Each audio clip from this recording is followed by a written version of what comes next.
Hello mga kalabs! Kamusta po kayo? Kagabi nga po ay gumawa po kami ni Mama ng DIY ice cream. At eto po palang fudgy bar at chocomucho na chocolate yung ginamit namin. Bago nga po namin ito gawin ay dinurog-durog nga po muna namin yung fudgy bar. Chocolate flavor po pala na fudgy bar yung ginamit namin. Pagkadurog ko po pala dito ay ginunting ko na nga din po yung taas ng plastic. At tatanggalin ko na nga din po yung papel na nasa loob. Medyo nahirapan nga po ako sa pagtanggal ng papel, kaya tinulungan na nga din po ako ni Mama dyan.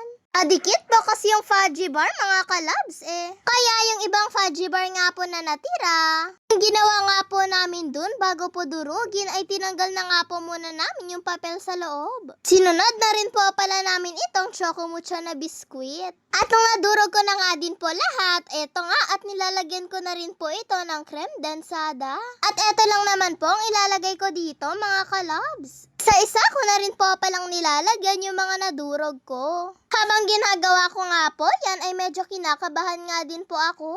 Baka po kasi ay hindi maging maayos yung kalabasan nito.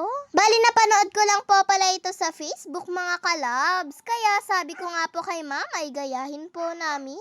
Titignan nga lang po namin kung legit po ba yun. At nung nalagyan na rin po pala namin ng gatas isa-isa, ay syempre lalagyan din po natin ito ng popsicle para po kapag tumigas ay meron po tayong hawakan.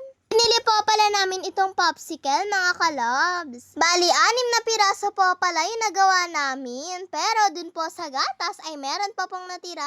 Dito po pala namin sa Tupperware nilagay. Para po may takip kapag nilagay na nga po namin ito sa ref. At ngayong gabi nga lang din po pala mga kalabs ay sinubukan na nga din po namin ito pong gawa namin. Natuwa nga din po ako mga kalabs dahil kahit papaano ay medyo tumigas rin naman po siya. Ayan nga at lumapit pa po si Papa dahil gusto niya na nga rin daw po kasing matikman ito pong ginawa namin. Yung chocomucho na biskuit po pala yung una ko pong binuksan.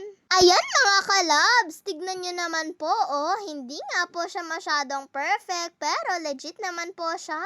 At parang nagmukhang ice cream nga lang din po siya mga kalabs na binibili nga lang din po namin sa tindahan. Hindi nga lang po kasi namin masyadong naihalo yung chocolate sa gatas. Pero sa susunod naman po ay alam na po namin kung paano po ito gawin.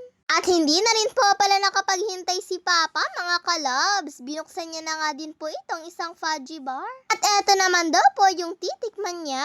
Tinanong pa nga po niya sa amin kung paano nga daw po namin ito ginawa. Pagkatikim nga po ni Papa ay nagustuhan niya nga din daw po yung pagkagawa. Hindi nga daw po masyadong matamis at hindi nga rin daw po masyadong matabang. Eto nga at sabi ko pa nga po kay Papa, patikim naman po ng fudgy bar na ice cream niya. Parang ayaw pa nga po ni Papa dyan, pero sabi ko nga po, itikman ko lang po. Pero syempre, joke lang po yun ni Papa. Subukan nyo nga din po ito mga kalabs, legit nga po at masarap nga po siya. Pero yung gawin nyo naman po mga kalabs ay kailangan po pagkalagay po ng gatas ay kailangan nyo po siyang i-mix. Yung ginawa po kasi namin, eto nga pong kabila ay puro chocolate at yung kabila naman po ay puro gatas. Pero kahit papaano naman po ay masarap pa rin po siya. God bless to all mga kalabs. Bye-bye po!